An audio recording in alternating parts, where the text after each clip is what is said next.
안녕하세요. 같은 뉴스를 다르게 들려드리는 뉴스 큐레이터 조영창입니다. 2019년 11월 25일 뉴스 큐레이션 시작합니다. 오늘부터 지역신문 먼저 보겠습니다. 영남일보입니다. 영남일보 일면 기사입니다. 찬성률과 투표 참여율로 K2 이전지를 확정 짓는다. 이에 따라서 후보지가 두 곳인 구리군민들은 2번, 의성군민들은 1번 투표해서 최고점을 받는 후보지가 최종 낙점된다고 합니다. 이 기사가 일면 머릿기사인 것은 저는 사실 조금 불만입니다. 이 기사가 왜 머릿기사에 나온지 모르겠습니다. 그리고 옆에 기사 보면은 컷오프 기준 솔솔 한국당 TK 소속 의원들이 떨고 있다고 나오고 있습니다. 이 기사는 뒤에 다른 기사로 다시 보겠습니다. 관련 기사 K2 이전지 확정 짓는다의 관련 기사를 보겠습니다. 저는 오늘 이 기사보다 지금 영남일보 오면입니다. 이 기사에 더 주목하고 있습니다. 강효상 의원이 에이스 리서치에 의뢰해서 대구 시민 1,511명을 대상으로 설문조사를 했습니다. 영남일보는 제목에 대구 시민 40% 물산업 클러스터 성공 위해서 정부 예산 정책 지원이 필요하다는 제목을 뽑았습니다. 하지만 이 기사의 속을 보시면은 핵심 제목을 뽑아야 할 기사는 따로 있었습니다. 대구공항 이전에 대한 설문조사가 있었는데요. 민간공항은 놔두고 K2 군공항만 이전해야 한다는 답변이 46.4%로 가장 높았습니다. 반면에 민간공항, 군공항 모두 이전해야 한다는 여론은 28.7%에 그쳤고요. 민간공항, 군공항 모두 이전하지 말아야 한다는 여론도 16.7%나 됐습니다. 따라서 대구 민간공항을 이전하지 말아야 한다는 여론이 64% 안팎입니다. 관련 기사 또 같이 보시겠습니다. 매일신문 2면입니다. 강효상 의원의 여론조사였습니다. 같은 팩트였죠. 매일신문은 대구 시민 63%, 대기업 유치 고용 확대 가장 시급, 이렇게 제목을 뽑았습니다. 저는 이 두 신문의 제목을 보고, 기사를 보고 아버지를 아버지로 부르지 못한 홍길동이 아닌가 하는 생각이 듭니다. 홍길동 신문입니다. 두 신문은. 대구시청의 돈 몇 푼 때문에 이런 식의 편집을 한다면 앞으로 대구시청신문, 대구시청일보로 제호를 바꾸는 게 어떨까요? 아까 영남일보 일면에서 봤던 기사 매일신문 3면 기사로 제가 다시 보겠습니다. 한국당에서 TK 대학살, 영남권 희생농 솔솔 이렇게 기사로 나오는데요. 아마 전국 교체율 50%를 현역 의원 50% 교체 비율을 맞추려면은 대구 경북 25석이 전체적으로 위험하다 이런 이야기입니다. 역대로 한국당이 122석의 수도권 의석을 공략하기 위해서 수도권에서는 경쟁력 있는 현역 의원을 공천했습니다. 이를 위한 희생양으로 대구 경북을 늘 희생양으로 삼았었죠. 그래서 벌써부터 정치권에서는 한국당 내에서는 영남권 중진 학살설부터 TK 전원 교체설까지 TK 의원들을 겨냥한 공천 의혹설들이 난무하고 있다고 합니다. 이어서 기사 하단 사진 보시겠습니다. 청와대 앞 분수대 광장에서 지금 황교안 대표가 누워서 단식을 하고 있는 사진인데요. 그 옆에 한국당 의원들이 비닐 우의를 입고 의원총회를 하고 있습니다. 한국 정치의 현주소를 보여주는 상징적인 사진이라고 생각합니다. 황교안 대표의 단식이 언제까지 이어질지 모르겠습니다만은 황 대표가 출구 전략을 마련하고 있는지 모르겠습니다. 야외 단식이어서 건강도 사실 걱정되지 않는 바는 아닙니다. 야당 대표가 이렇게 단식까지 하면서 패스트트랙 저지를 위해서 나섰는데 여당이 어떻게 대처할지도 고민스럽겠습니다. 이어서 매일신문 기사 보겠습니다. 1면입니다. 지금 주한미군이 방위비 분담금이죠. 주둔비를 5배나 올려달라고 가지고 있죠. 50억 달러, 우리 돈으로 6조 원이나 달라고 하고 있습니다. 이런 논란 가운데서 방위비와 상관없는 미군 기지 내의 초등학교 이전 비용까지 요구하고 있습니다. 이게 대구에서 벌어지고 있는데요. 캠프 조지, 대구 남구라고 하면 잘 모르시겠지만 대구 교육대학 건너편에 있습니다. 캠프 조지가 61,825평방미터라고 하는데 한 18,000평, 17,000평 됩니다. 대구시가 1951년부터 주한미군에 공유하고 있는 땅인데요.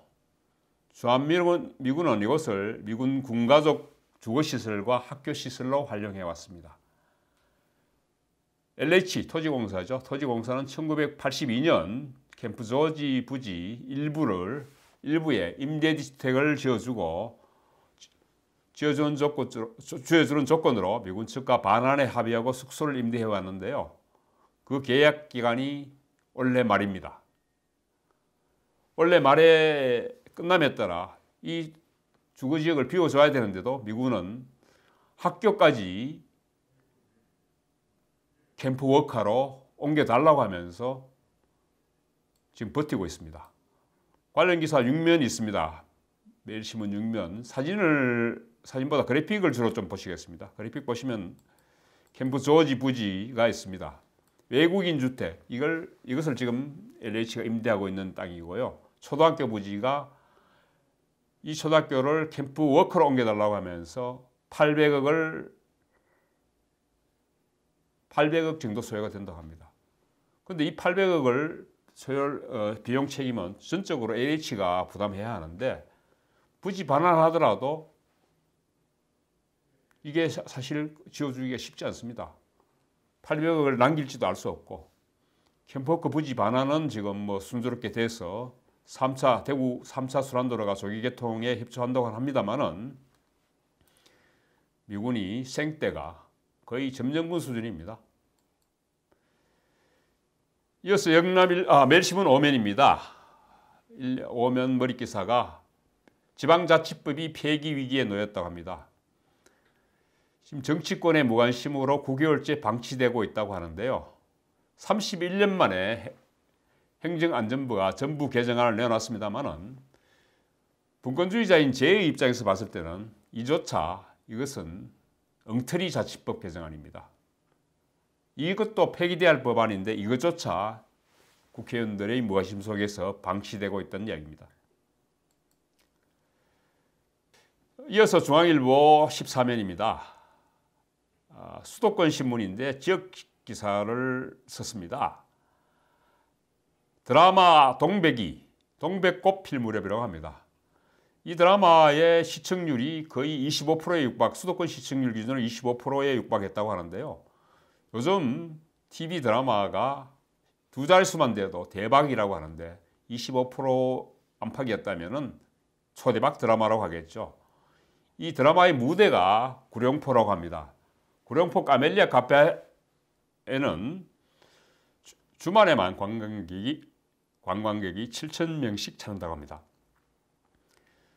포항시에서는 이 드라마 덕에 올겨울 과메기 특수를 맞아서 과메기 대박을 기대했는데 지금 러시아산 꽁치가 작년 어획량의 절반도 안 되면서 과메기 생산량이 형편없다고 합니다. 그리고 그 잡히는 과메기마저 씨알이 작아서 30cm 미만이라고 하네요. 손님에게 내놓기 민망할 정도로 하는데 그 작은 과메기도 가격은 예년과 비슷하게 20마리 한 두름 시세가 15,000원에서 2만원 정도 예년하고 비슷합니다만 크기는 씨알이 작아서 확 줄었다고 합니다. 제가 이 기사를 주목한 이유는 지역신문들이 아무도 쓰지 못한 기사를 수도권 신문이 썼다는 거죠. 지역신문들이 이 기사를 놓치면 안 되겠죠. 중앙일보 김정석 기자, 앞으로 이런 기사 많이 써주세요. 지역신문 기자들 분발하기 바랍니다. 이어서 수도권 신문으로 넘어가겠습니다. 지소면을 놓고 청와대가 아베를 대놓고 맹공호에 퍼붓었다고 합니다. 양심을 갖고 한 말이냐? 지소미아 파국 보면 이틀 만에 다시 한일이 대충돌하고 있답니다.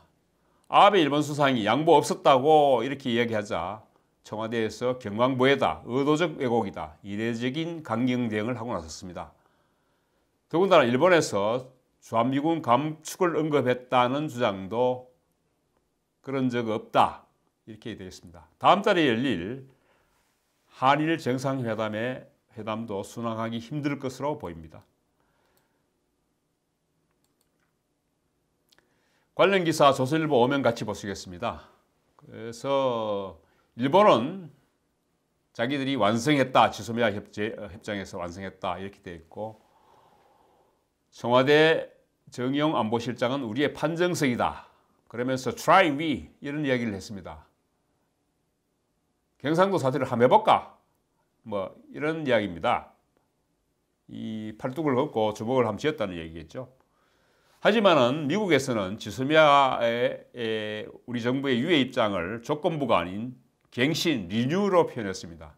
지소미아 유지 1년간 새로 유지하는 것을 기정사실화하고 나섰습니다. 이런 사실만 미뤄봤어도 미국이 일본 편을 들고 있다는 게 확실한 거죠. 중앙일보 일면 관련 기사 보시겠습니다. 지소미아를 살렸지만 한미 관계는 역대 최악으로 치닫고 있다 이런 기사입니다. 전문가 21명한테 설문을 한 결과 10점 만점에 3.1점 정도 나왔다고 합니다. 2002년 효순이 미선이 여중생 사건 때보다 더 나빠졌다고 합니다. 그 21명 중에 14명은 한미 간의 깨진 신뢰관계가 원상태로 회복되기 힘들 것으로 예상했습니다. 관련 기사 경향신문 11면 보시겠습니다. 11면 기사에는 일본 내 유일한 강제징용자 동원 기념관이 폐관 위기에 처했다고 합니다. 일본 교토시 서북쪽 단바 지역에서 만강기념관이라는 이름으로 박물관을 30년째 지탱하고 있다고 하는데요. 제일동포입니다. 이 단바 광산은 만관 생산으로 유명했습니다. 대포의 포신으로 쓰일 만관을 캐기 위해서 비좁은 갱도에서 안전뱅이 자세에 일하다가 쓰러져 간 조선인 동료들의 모습을 남겨야 되겠다고 생각한 고 이정호 씨라는 분이 여기에 자기 사비로 들여서 광산 부지를 매입해서 기념관을 꾸렸다고 하는데요. 한국 관광객도 숫자가 줄어들고 해서 매년 500만 엔, 우리 돈으로 5천만 원 이상 적자가 났습니다. 하지만 이 돈을 개인 돈으로 계속 메꿔 왔는데요. 이정호 씨의 아들 이용식 씨가 한국노총 초청으로 지난달 21일 한국을 방문해서 한국노총이 2016년부터 민노총과 함께 단바 만강기념관에 강제징용 노동자상을 건립한 이래 기념관과 연을 맺어왔다고 하네요.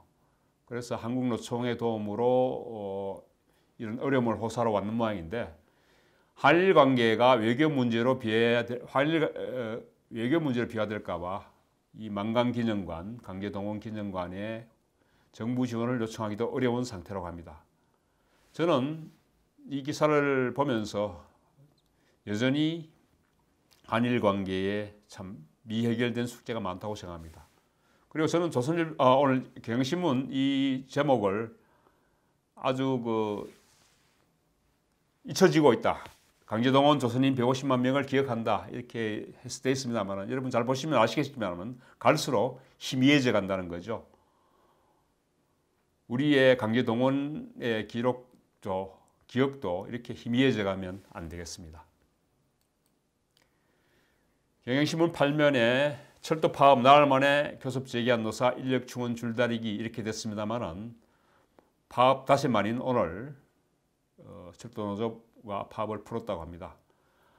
한아시안 정상회담이 부산에서 열리는 등 관계로 철도 파업이 여러 가지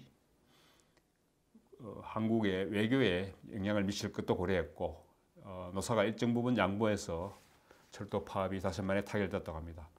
다행입니다. 이어서 마지막입니다. 국민일보 하단 기사입니다. 이철희 의원입니다. 요새 가장 핫한 의원이죠. 386 대통령 배출해야 된다는 면허라도 받았나 이렇게 이제 기사 제목이 나왔습니다만은 이철희 의원이 386, 586이죠 지금 당내 용태 반발에 지금 민주당의 절대적인 주류 세력들이 586이죠. 그래서 그들이 지금 자신의 용태 발언에 반발을 해서 실망했다 이런 이야기입니다. 그 헬조선이라든가 M4 세대 문제는 우리의 실패다. 뭐 이철희 의원도 586 세대죠. 다음 세대가 풀도록 넘기고 물러나자 이렇게 했는데 386 세대는 당대표도 못했고 대통령도 배출 못했다. 이렇게 반발을 했다고 하니까 586이 대통령 배출해야 된다는 면허증이라도 받았나 이렇게 이야기를 했다고 합니다. 586들 기득권 좀 버리세요. 오늘 뉴스 여기까지입니다. 감사합니다.